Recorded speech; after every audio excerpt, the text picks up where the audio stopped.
Uma coisa que eu também tenho uma dúvida, a galera tem uma dúvida que eu aposto muita gente tem. Hipoteticamente fui desafiado por um sujeito para lutar. Mas o cara tem 60 quilos, eu tenho 110. Eu falo, não vou lutar com você, porque eu não tenho condição e tal. E ele continua, beleza, vou lutar com o cara. O cara morreu dentro do ringue. Ele buscou aquilo, ele solicitou a luta, ele demandou aquele momento. Todo o processo gira em torno dele ter buscado lutar. Ele, o outro sujeito não. Isso aconteceu numa luta profissional há pouco tempo do cara morrer. Então, nesse caso, num ambiente controlado, ele vai responder por culposo ou doloso, ou ele não responde? Bom, algumas distinções devem ser feitas que são muito importantes. Você falou uma coisa extremamente importante, em um ambiente controlado. O que eu suponho que você quis dizer com isso é um ambiente organizado pelas regras que regulamentam o esporte, né? Não é um ringue qualquer aí de quintal em que as pessoas vão lá e fazem as apostas e tal, não. A gente não está falando disso.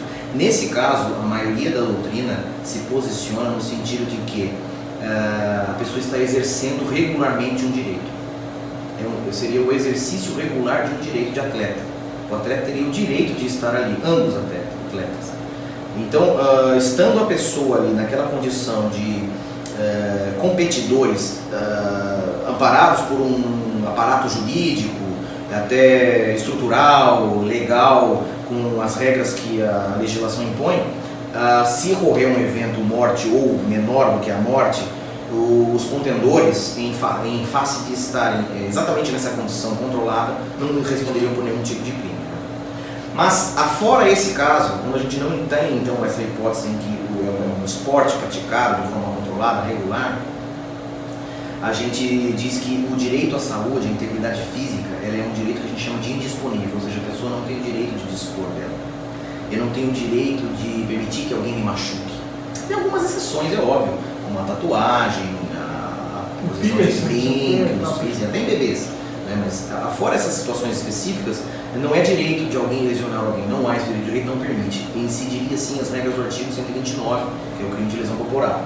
Então, ainda que eu, com 60 quilos, contra você com 180, queira se desafiar de punhos livres e punhos limpos numa luta, você ou eu, no caso de agredido, vamos responder sim pelo artigo 129, porque exatamente a saúde e a integridade física é um bem indisponível, eu não posso dispor.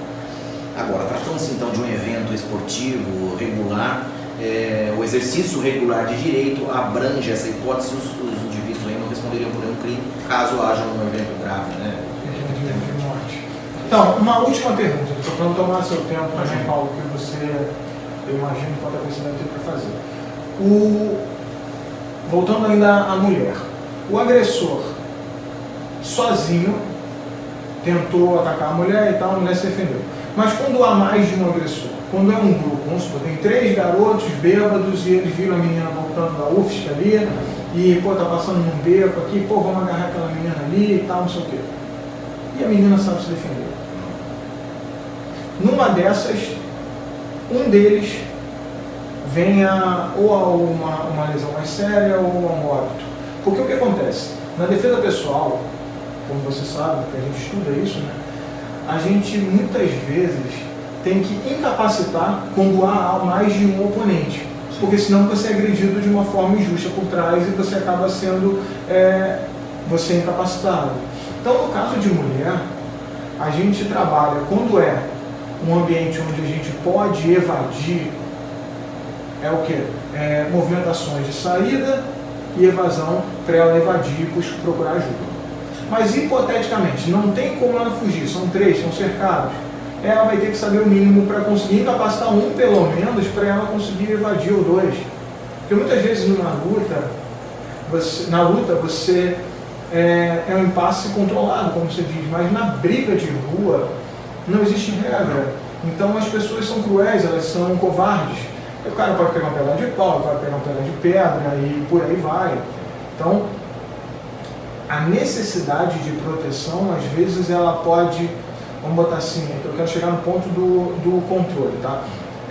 Até que ponto ela pode deixar de se preocupar com a reação controlada baseada na agressão. Porque se tem mais de um e ela vai dar um soco só para machucar o cara o suficiente para ele não agredir ela, para poder ficar equiparado, né, aquela coisa da agressão controlada e tal, não passar o nível de agressão que o agressor promoveu. Mas se são 2, se são 3, nesse caso, se a pessoa fica controlando muito, o outro vai conseguir alguma coisa. Muitas vezes é necessário para a sobrevivência você incapacitar, e às vezes a incapacitação pode gerar uma reação em cadeia de ou um óbito ou uma incapacitação permanente. Sim. Nesse caso, como que funciona? A gente volta a falar daquele requisito da moderação. A preocupação do agente que se defende com a moderação não pode afetar o julgamento dele com relação à utilização dos meios necessários. Os meios necessários têm que ser empregados para que essa agressão seja efetivamente repelida. Se a mulher está ali diante de 3, 4 agressores e é do julgamento dela a necessidade de incapacitar um deles ao menos, ela vai ter que fazer isso para se safar, para se defender efetivamente, né? A defesa, que a gente chama de a defesa legítima, a legítima defesa, ela só se chama legítima defesa quando ela for efetiva, eficiente, a pessoa conseguiu se defender, porque senão não houve legítima defesa, né? A pessoa sofreu, foi agredida, lesionada ou morta. Não é possível você ter paradigmas de atuação, não é possível você criar protocolos de defesa. Contra 2 eu tenho que agir de determinada maneira. Não, mas se fossem 3 eu poderia. Não é assim que funciona em direito. A legítima defesa ela é um instituto que garante o cidadão, afasta a possibilidade de um cidadão ser processado por praticar uma agressão quando essa agressão era necessária para a sua sobrevivência ou para a manutenção da sua própria integridade física. Ele não precisa estar em uma situação de risco de morte para se defender. Inclusive, tem institutos até jurídicos que prevêem que quando uma pessoa lhe xinga e você a xinga de volta de forma imediata, a gente chama isso de retorção imediata, esse segundo xingamento meu, em tese, pode não ser punido, né? Então, a lei não obriga que ninguém seja herói, mas também não exige que ninguém seja covarde. Então, essa possibilidade que você falou de buscar a esquiva e fuga, a gente até na polícia sempre recomenda que isso seja feito para que a pessoa busque uma segurança de quem pode providenciar uma efetiva segurança, a polícia civil, a polícia militar, até a guarda municipal ou até seguranças privadas do evento. A fuga ela sempre é uma opção e a gente sempre recomenda no primeiro momento, mas a lei não exige que ninguém seja covarde. A lei não exige que as pessoas, podendo fugir, não reajam. Sim, a reação ela é absolutamente possível. Só que, como eu disse, no Instituto da Legítima Defesa, essa reação tem que ser com base nos meios necessários e de forma moderada. Os meios necessários são aqueles disponíveis no momento. A pessoa vem te agredir com um pedaço de pau, é um sujeito que já começou ou está em vias de fazer, e você só dispõe de uma faca para se defender, você vai pegar essa faca. E se um ataque à faca eventualmente matar esse sujeito e você deu apenas um golpe ou o suficiente para ele parar e esse sujeito veio a morrer, é bem possível que a legítima defesa abranja essa sua agressão necessária, porque você o usou de maneira moderada, né? Tem alguns institutos que se chamam também o excesso culposo e excesso doloso. Eu não vou entrar em detalhes porque vai ficar um pouco mais demorado, mas é óbvio que se o sujeito ele podia com uma facada apenas fazer cessar aquela agressão, quaisquer outras facadas, ainda mais se em órgãos vitais forem desferidas, a pessoa vai passar a responder sim pela agressão. Tem uma pergunta que eu tinha também, eu acho que a galera também deve compartilhar. Quando você é um faixa preta, um profissional, um lutador, e você fala, galera, beleza? Então, vocês sabem o que é controle emocional? Controle da emoção pela razão. Essa dicotomia existe há muitos milhões e milhões de séculos atrás, que todos os animais precisam sobreviver. E o nosso instinto de sobrevivência faz com que a gente tenha estímulos que não são racionais. A raiva, o medo, a gente lida muito com isso hoje em dia e muita gente não sabe lidar. Vou passar uma experiência para vocês. Sabe aquele barulho que te incomoda? Você pega você de jeito, você não sabe nem porquê. Ele estimula no seu subconsciente uma reação inconsciente, irracional, que faz com que você tenha esse desconforto com esse problema.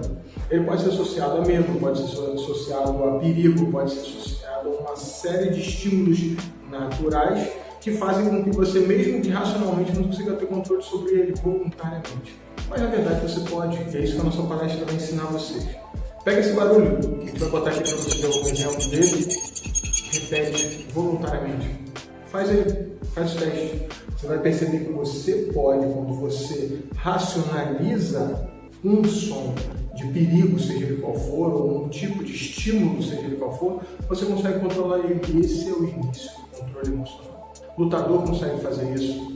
Alguns tipos de seguranças e militares fazem isso. Espero vocês no Centro de Desportos da UFSC, no dia 14, na UFSC.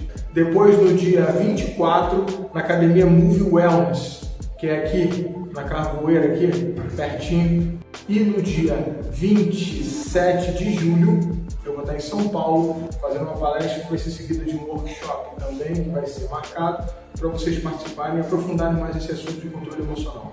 Beleza? Espero vocês lá.